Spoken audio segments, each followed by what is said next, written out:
because it's my first time working with Ashley on a project. Nag-meet na kami before sa endorsement events, pero ito yung pinaka-first time na nag-work kami on a drama. When I first got the script, yung una kasing mga eksena doon, sabi ko, ay, may kissing agad. Okay. At first, sabi ko, I told myself, if I'm ready to do it, handa naman na ako. Like, with no regrets, no doubt. Sabi ko, I think I'm ready for this role because I want to grow as an actor also. Lalo na yung pinanggalingan ko is, as Pongga is Hearts and Eyes. As a sweet girl siya doon. So, I wanna do something, iba naman, para iba, gusto ko maging versatile actor yung pagkakakilala ng tao. And I found out that Khalil was my leading man. Sabi ko, okay, magaling naman siyang actor. Though I never worked with him, but I was super excited kasi nakikita ko rin yung mga past work niya, yung work na Migabi. Sabi ko, he's a good actor. Ang galing niya kapag magka-eksena kami and yung eye contact niya is there. So, I'm just really happy na tinanggap ko agad kasi why not? And matagal ko na talagang gustong gumawa ng Cinemalaya movie.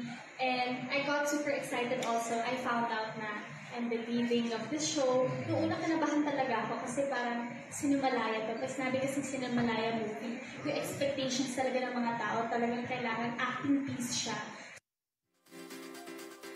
Ano ang first time niya nakipag-kissing scene? Andun tayo ni Prescott. Andun kaming dalawa. So, good luck po. Yan ang papalabas sa Cinemalaya entry, di ba? So, first time niya first sa mature time, pero role. sabi nga daw niya, tinanong din namin nila Rodel na kung magsiseso yung mga jowa niya. Hindi, sa kissing scene. Actually, ang intimate scene sa sinasabi, kissing scene lang po, di ba? Pero feeling ko naman, yung kissing scene na yun, hindi lang naman... Basta smack lang. Oo, basta nilaswaan din naman yan. Oo, yung parang ano, yung sulpan ng Siyempre, dila, di ba? yung ganun lang, yung pero dumikit lang maganda yun. yung solid-solid, di ba? Ganun. Kaya lang, siyempre, hindi daw nagsasesa ka ng mga jowa kasi artista sila nung nakilala na, di ba? Pero person lang niyang ginawa. At person din siya nagkaroon ng movie sa Cinemalaya. Itong si Ashley. Unlike itong si Khalil, ang dami na before, di ba? Sayang, Rona, hindi namin naitanong ni Placente kung ano ang lasa ng mga labi nila sa isa't isa. Sa tingin ko, yan, bago nakipaglaplapan o kissing scene, nagbubog-muna yun. Of course naman.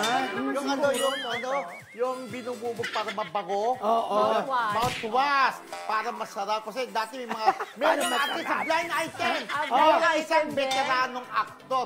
Nung nakipaghalika doon, veteranong actress, bantot dong hindi nag-mouthwash. Hindi nag-mouthwash. Dapat daw gano'n, di ba? Pero meron, blind item din, meron isang veteranong actress na ayaw naman ng kissing scene, di ba? Bakit? Sa actress-singer na asawa ng namayapang komedyante. Alam na kung sino.